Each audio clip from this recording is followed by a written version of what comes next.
इन तीनों चीज़ों को अगर कोई देखेगा तो सबसे पहले अव्वल नंबर पर रणधीर पनियार जी होंगे। तो आमतौर पे उनमें मैं ही शामिल होता हूँ, तो उनसे मैं पहले से वाकिफ़ हूँ सबसे। उससे हमारे काफ़ी युवा भाइयों की जान चली गई है।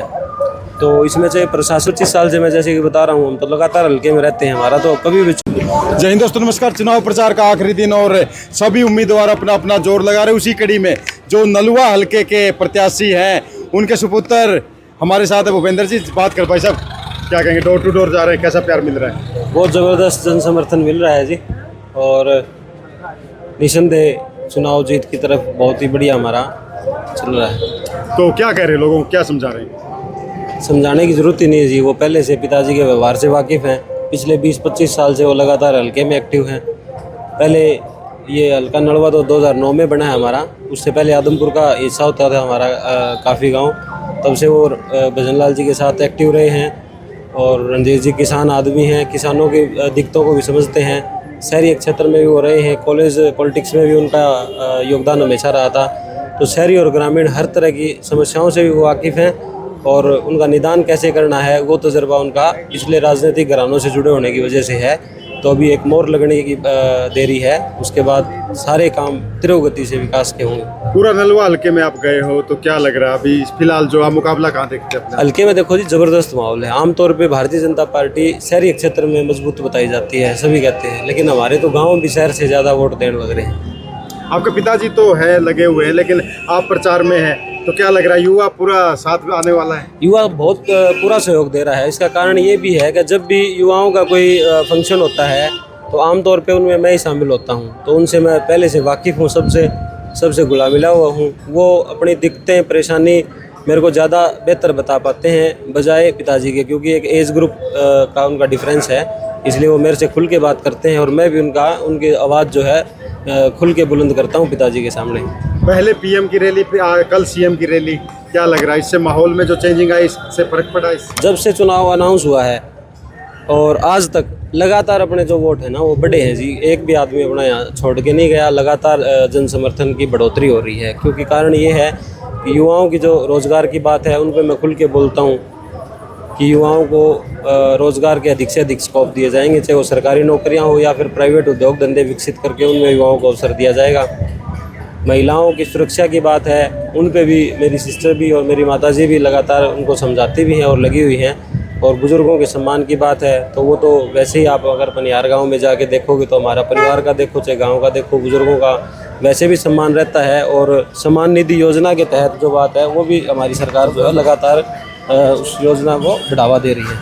कोई ऐसी बात जो आपने पनियार साहब को बोली हो, पापा बनने के बाद ये चीज़ तो करनी ही करनी है? मैं तो यही कहता हूँ जी, जो आज के दिन नशे का जो प्रचलन हो गया है ना, उससे हमारे काफ़ी युवा भाइयों की जान चली गई है।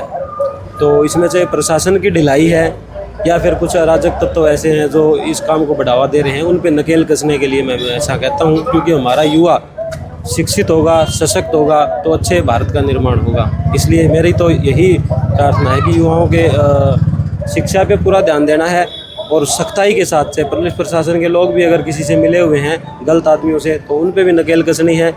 और वो तभी कसी जाएगी जब हमारा जो नुमाइंदा जो चुन के जाएगा उसके अंदर इतना मादा होगा कि वो उनको रोकने की ताकत रखेगा। और खुद उन नशेली कारोबार में जब कोई कैंडिडेट सम्मिलित नहीं होगा ना, तो आमतौर पे जब कोई कैंडिडेट नशे विक्रेताओं के साथ अगर मिली भगत कर लेते हैं ना तो प्रशासन भी ढीला हो जाता है।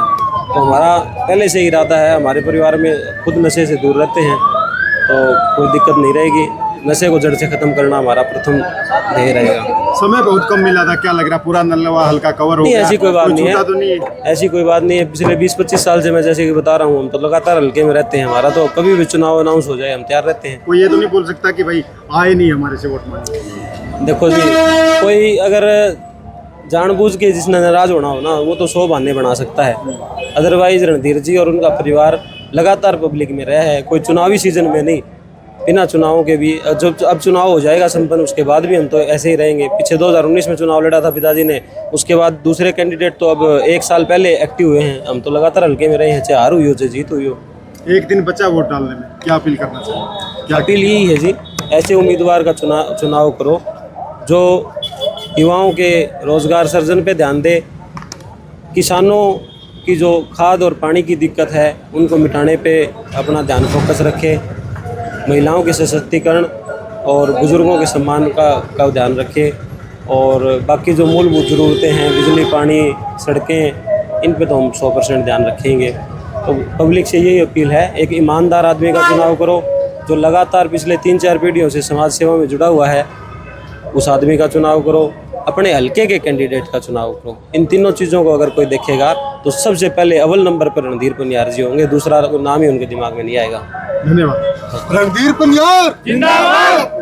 तो तस्वीरें जो है आज़ाद नगर से, और ख़ास बात ये है कि यहाँ पर डोर टू डोर का जो प्रचार का प्रोग्राम चल रहा है, जोरों पर है।